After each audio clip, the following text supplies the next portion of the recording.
সে কথা তবে মানুষের মতো মানুষের লেখা ইতিহাসের পাতায় নিজ হাতে খেতে পারে তার নাম।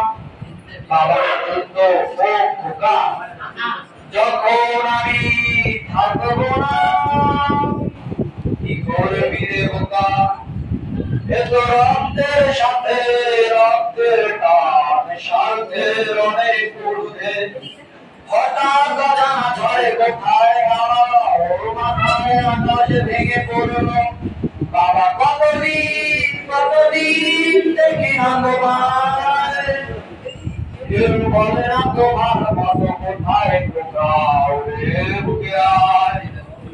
বাবা কত রাত দেখি না তোমায়, কেউ বলে না মানি কোথায় আমার রে বুকে আয়। চশমাটা তেমনি আছে সেলাটিও পাঞ্জাবি তোমার, ডিসিশনটাও আসেনি সেখানে অলস শুধু তোমার। না জানে গড়ি আছে শরীর ভাঙাবে না মরহুম জানি, শুনি না তোমার সেই ভরাজে গড়া পবিত্র পুরাণের বাণী। বাবা কতদিন দেখি না তোমায়, কেউ বলে না বোকা কোথায় আমার রে বুকে আয়। বাবা কত রাত দেখি না তোমায়, কেউ বলে না মানি কোথায় আমার রে বুকে আয়। কি সুন্দর হয়েছে।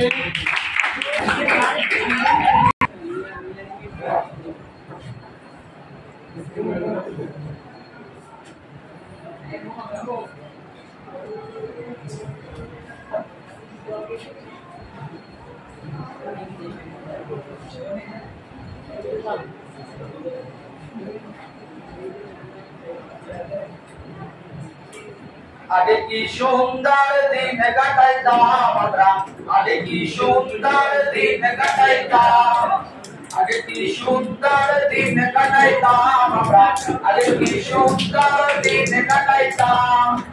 গ্রামের নওজোয়ান হিন্দু মুসলমান, গ্রামের নওজোয়ান হিন্দু মুসলমান মিলিয়া বাউলা, গ্রামের হিন্দু মুসলমান আগে কি সুন্দর দিন কাটাইতাম, আগে কি সুন্দর দিন কাটাইতাম, আগে কি সুন্দর দিন কাটাইতাম।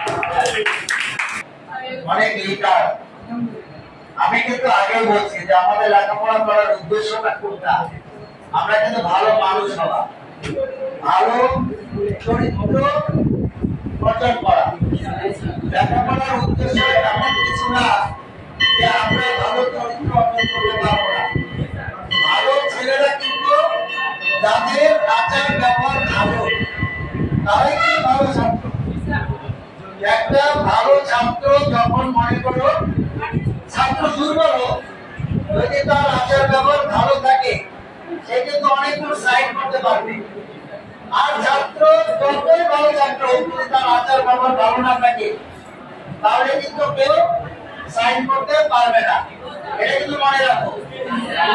আচ্ছা ঠিক আছে, আমরা কি সবাই ক্লাসের কি সবাই ভালো হয়ে যাবো তো? আজকে তোমাদের ক্লাসটা একটু শেষ।